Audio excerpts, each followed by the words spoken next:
ये कहानी जूलिया नाम की लड़की पर आधारित है। जवान जूलिया दिखने में भले ही काफी खूबसूरत थी, लेकिन वो अपनी छोटी छोटी छातियों और पतली कमर को लेकर काफी परेशान थी। वो खूबसूरत चेहरे के साथ साथ एक खूबसूरत बदन भी चाहती थी। अब कहानी को एक चर्च की तरफ लेकर चलते हैं, जहाँ फादर स्पीच दे रहा था और जूलिया एक कोने में बैठी उसे सुन रही थी। फादर लोगों को पाप और पापियों से दूर रहने के लिए कह रहा था। जूलिया एक नन थी, जिस कारण उसके लिए पाप और बुरे लोगों से दूर रहना जरूरी था। फादर की बातें नन मीरा भी सुन रही थी। मीरा सभी नन्स की लीडर थी और इस समय वो जूलिया की तरफ गुस्से से देख रही थी। मीरा को पता था कि जूलिया का ध्यान आजकल कहीं और ही रहता है, इसीलिए वो उसे आंखों से डरा रही थी ताकि जूलिया फादर की बातें ध्यान से सुने। कुछ ही देर बाद फादर की स्पीच खत्म हो जाती है और लोग पैसे दान कर चले जाते हैं। इसके बाद हमेशा की तरह जूलिया उन पैसों को एक तिजोरी में रखकर लॉक लगा देती है। रात को जूलिया अपने कमरे में थी और वो म्यूजिक सुनने के साथ साथ गंदी किताब भी पढ़ रही थी।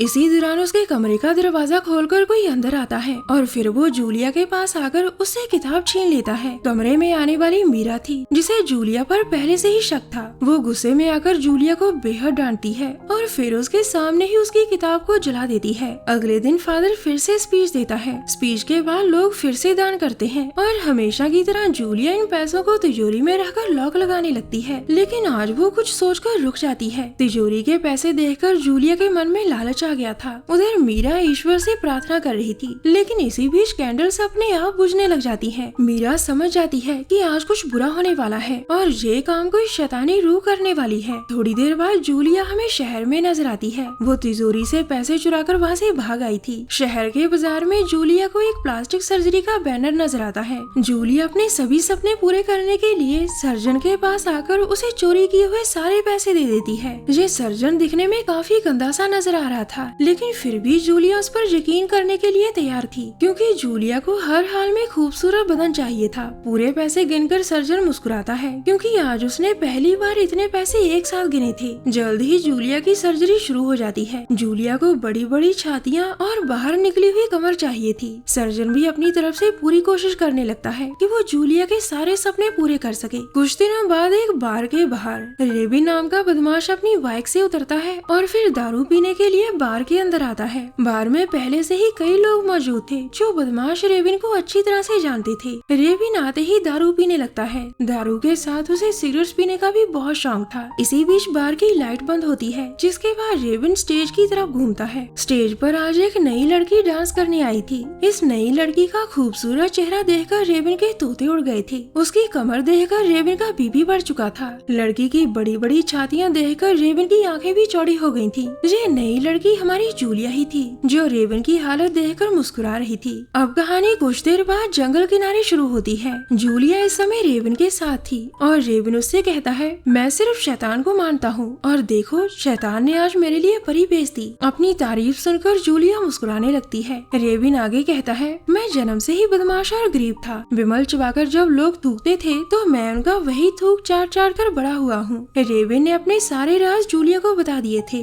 जिसके बाद वो दोनों प्यार करने लग जाते हैं। प्यार करने वाला लड़का शैतान को मानता था, जबकि लड़की का शैतान से दूर दूर तक कोई रिश्ता नाता नहीं था। अगले दिन जूलिया जंगल में अकेली ही टहल रही थी। रेबिन उसके साथ रात बिताकर कहीं चला गया था। अकेली आगे बढ़ रही जूलिया कुछ देखकर हैरान होती है, क्योंकि उसकी नजर दूर खड़ी नन पर पड़ चुकी थी। इसके बाद देखते ही देखते जूलिया के सामने मीरा और उसकी टीम भी पहुंच जाती है। वो जल्दी जल्दी जूलिया को पकड़ लेते हैं, जिसके बाद मीरा जूलिया से कहती है, आज हम तुम्हें चोरी और भागने की सजा देंगे। मीरा की बात खत्म होते ही एक आदमी गर्म पानी लेकर जूलिया के पास आता है। जूलिया भी समझ गई थी कि अब उसका चेहरा गर्म पानी से जला दिया जाएगा। इस समय जूलिया की मदद करने वाला कोई नहीं था, लेकिन तभी शैतान जागता है और फिर जमीन से बाहर आने लगता है। मीरा की टीम को भी खतरे का एहसास हो चुका था। देखते ही देखते शैतान जमीन से पूरा बाहर निकल आता है और सभी हैरान होकर उसे देखने लगते हैं। बाहर निकलते ही शैतान म्यूजिक बजाने लगता है। शैतान मौत का म्यूजिक बजा रहा था, जिसे सुनकर मीरा की पूरी टीम तड़प तड़प कर मरने लगती है। रेबिन से संबंध बनाने के बाद जूलिया भी शैतान को मारने लगी थी और शैतान उसी की मदद करने जहाँ आया था। अपनी टीम को मरते देखकर मीरा ने भी मुकाबले की तैयारी कर ली थी। उसने भी अपना जादुई क्रॉस निकाल लिया था, जिसे देखकर शैतान घबरा जाता है। इसके बाद वो शैतान पर क्रॉस की पावर फेंकती है और शैतान तड़प कर चिल्लाने लगता है। अब मीरा शैतान पर भारी पड़ रही थी, लेकिन ये चीज जूलिया को अच्छी नहीं लग रही थी। शैतान लगातार चिल्ला रहा था और तभी जूलिया मीरा को पकड़कर उसे किस करने लगती है। जूलिया की इस हरकत से मीरा भी बह गई थी, लेकिन वो जल्दी ही संभल कर जूलिया को पीछे कर देती है। मीरा को अपनी गलती का एहसास हो चुका था और तभी वो झटका खाकर दूसरी दुनिया में पहुंच जाती है। खुद को नई दुनिया में पाकर मीरा भी बेहद हैरान थी और तभी उसके कानों में एक भारी भरकम आवाज पड़ती है। ये आवाज बादलों से आ रही थी और वो मीरा से कहती है, मैं फरिश्ता हूँ और मैं ही तुम्हें यहाँ लेकर आया हूँ। तुमने शैतान को मुंह लगाकर ईश्वर को धोखा दिया है। जब वो शैतान लड़की तुम्हें किस कर रही थी तो तुम्हें उसी पल उसे रोक देना चाहिए था, मगर तुमने उसका साथ दिया क्योंकि तुम बहकर ईश्वर को भूल चुकी थी। ईश्वर ने तुम्हें अपना सच्चा सेवक समझकर जादुई क्रॉस दिया था, लेकिन तुमने ईश्वर का भरोसा तोड़ा। अब तुम्हें इसकी सजा मिलेगी। सारी बातें सुनने के बाद मीरा सजा पाने के लिए तैयार हो जाती है। अब भारी आवाज आनी बंद हो चुकी थी और देखते ही देखते मीरा के सामने अजीब से लोग आते हैं। ये लोग मीरा को सजा देने वाले थे और जल्द ही ये मीरा को मारकर खा जाते हैं। दूसरी तरफ जूलिया शैतान की चहेती बन चुकी थी क्योंकि उसने बुरे वक्त में शैतान की मदद की थी। कहानी के आखिर में शैतान जूलिया को हमेशा हमेशा के लिए अपने साथ ले जाता है।